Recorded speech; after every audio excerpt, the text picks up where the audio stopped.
Hey everybody, it's Charlie. This is going to be my full review for Infinity War. Careful for spoilers if you have not seen the movie yet, because we'll be talking about very specific things. And there is a new round of that Infinity Gauntlet giveaway that I'll explain at the end of the video too. So be sure to subscribe to get everything. I will be doing Avengers 4 videos really soon too. I'm just giving people a little bit more time to see the movie before we start on Avengers 4 stuff. But since my non-spoiler review, I've had a couple more chances to see the movie, so I've changed my mind about a couple things, but for the most part, the ranking of this movie in my top 5 Marvel movies hasn't changed a whole lot, so I will explain why I ranked it the way that I did.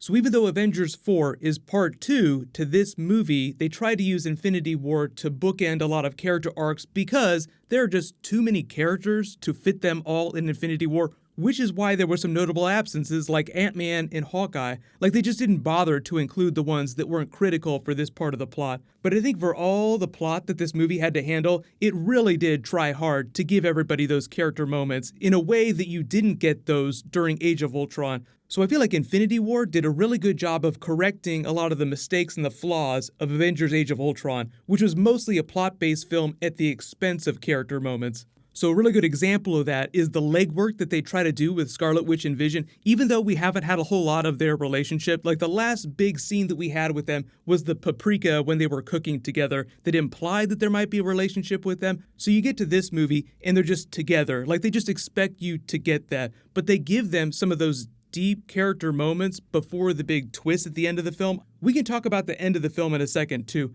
But for every big CG action scene, they did try to give you a really emotional moment that made you care about what was happening during all that craziness. Like when Thanos was throwing the moon at all the Avengers and the Guardians on Titan, they still tried to get you to a moment where you cared about what was going on there instead of just focusing on all the action. It feels like some of the Black Panther characters were a little underwritten. You don't really go to Wakanda to the very end of the film, and when you show up, it's bang, bang, bang into big battle. There's very few character moments. They tried to give Shuri a scene where she sort of undercut the intelligence of some of the other Avengers, like, how come you didn't think to do this when you were building Vision, and we just didn't think of it. It's just a funny moment to show you how smart she is. But the thing about that is that it's almost a completely wasted moment because she doesn't finish the job. They have to take Vision away. So it was almost a waste of time. Like, why did you even do that if this was going to be the end result? He was going to be ripping it out of his forehead anyway. Like I said, I think the only reason a couple of scenes existed was to give people character moments. We could talk about Pepper Potts and some of the other secondary characters. Wong was a really good secondary character. Like, he's in and out. The Sanctum is unguarded, so I'm going to go back there. See you guys later. And then he just doesn't appear for the rest of the movie. You may have detected a couple moments during the film where they were setting up payoffs for Avengers 4. We call those like teases for Avengers 4. One of them was Pepper Potts with Tony, where he's talking about having a child with her. This is them setting up stakes in their relationship that they'll pay off in Avengers 4. Also did the same thing with Iron Man and Captain America's character. Which is, we can talk about that when we get to Avengers 4 predictions, but a lot of that gets into some of the mechanics of the way they explain how the Infinity Stones work, the way you have to sacrifice someone for the Soul Gem. But like I said, even though this was like a series of big action scenes strung together, they strung those together with really good character moments. Do you concur, Doctor? All the Doctor Strange Iron Man scenes were one of my favorite pairings in the film. I think I said it during my non-spoilery review. Thor and the Guardians and Iron Man and Doctor Strange were my two favorite pairings. I think for a lot of the other relationships, because this movie had to accomplish so much, the writers and the producers hope that you just come into it knowing how certain characters work and what the pre-existing relationships are. They don't have to give every single character a really long scene re-explaining what their relationship with each other is. So like Winter Soldier and Captain America, don't spend that long getting back together. It's just like, hey man, how you been? You just see them do that and you get it. So that was also kind of the same thing with Spider-Man and Iron Man, so that at the end of the film, you get that emotional turn. Tom Holland's performance in that final scene, his Doctor Who moment, I don't want to go. Probably the most emotional Ash person of them all. Not the most emotional death. I still give that to Thanos and Gamora, because Josh Brolin's performance was fantastic. In the way they redesigned Thanos' face, like if you go back and you watch that original Avengers film, look at the Thanos post-credits scene, it looks laughable compared to how good Thanos looks in Avengers Infinity War. So you can tell they've been working on getting the textures of his face, just making it look more human-like so that when he cries, you can actually tell what's going on and you get that. You see the emotion on Josh Brolin's face underneath the motion capture. They've even nailed some of the nonverbal reactions too, like when Thanos smirks or when he narrows his eyes, like just little ticks of Josh Brolin's face. The thing that you see Robert Downey Jr. doing a lot, like when he's looking at Spider-Man, like, oh, come on, kid. He doesn't have to say that, you just read it on his face. So of all the motion capture characters, Thanos was the best, which was important for the film because this was really Thanos' film. That was a bit of a cheat of the marketing, although, to be fair, the Russos did tell us that this was Thanos' movie. But then you kind of see how he gets this full arc during Infinity War. It's really about Thanos' arc. Completing the gauntlet, he snaps his fingers, he accomplishes his mission. What does that mean for his role during Avengers 4? There are a lot of unresolved arcs for the Avengers because Doctor Strange says this was the only way we could win. The one plan that they could undertake in millions of possibilities that he foresaw that would lead them to victory. Losing the initial battle so that they could win the war.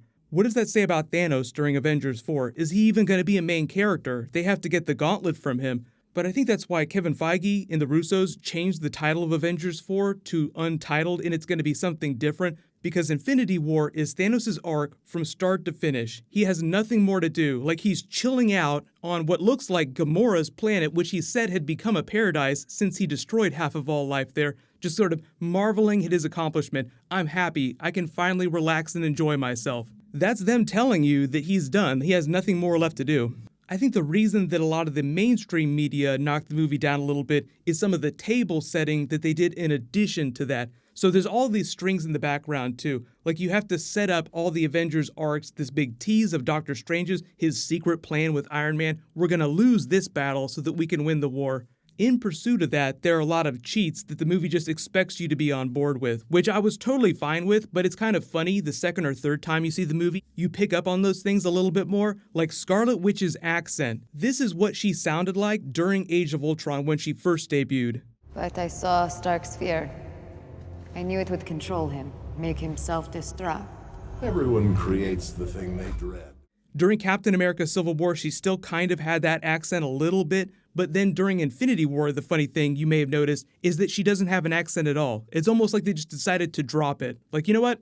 Who cares? Let's not do the accent. It's kind of weird anyway. And then I know a lot of people were also disappointed with the Hulk. What was the deal with the Hulk not being able to Hulk out? I think that was mostly in favor of giving Ruffalo a performance because you just did a big movie with him being Hulk for most of that. So they wanted to give you a lot of Ruffalo and hold back Hulk for Avengers 4. So they just kind of asked you to be on board with some of these funny cheats. Like, oh, you know what? He can always be the Hulk, except now he doesn't want to be the Hulk. The Hulk won't let him be the Hulk, which doesn't totally make sense. There'll probably be some silly explainer for it during Avengers 4, like the Hulk is afraid of Thanos or something like that.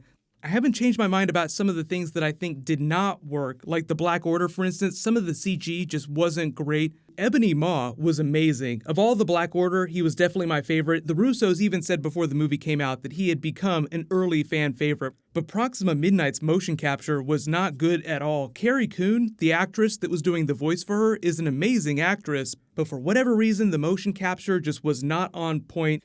My other mild disappointment was Peter Dinklage's character. He's amazing, he's a great actor, but I just felt like what they did with that character wasn't that great. They didn't write him that well, and it wound up taking me out of the movie a little bit. Even though all the stuff that they did there, the forging of Stormbreaker, all that stuff was great. I just feel like the stuff that they did with Peter Dinklage's character could have been a little bit better. Loved all the Gamora Thanos scenes. You really do feel like they cared and loved each other despite their relationship. Like Gamora says, I hate you, you're terrible, but she still cries for him the first time she thought that she killed him. So I know there's a lot of questions about everything that happened relative to the Soul Gem. What's going on with the Red Skull? Surprise, that's actually not Hugo Weaving underneath that motion capture. It's Ross Marquand from The Walking Dead. That's why his voice sounded a little bit different. And I know there's all kinds of questions about the Soul World and where Thanos went when he snapped his fingers at the end of the film. So that's like a separate video. That's more Avengers 4 teaser related stuff, getting into the mechanics of how the Infinity Stones work.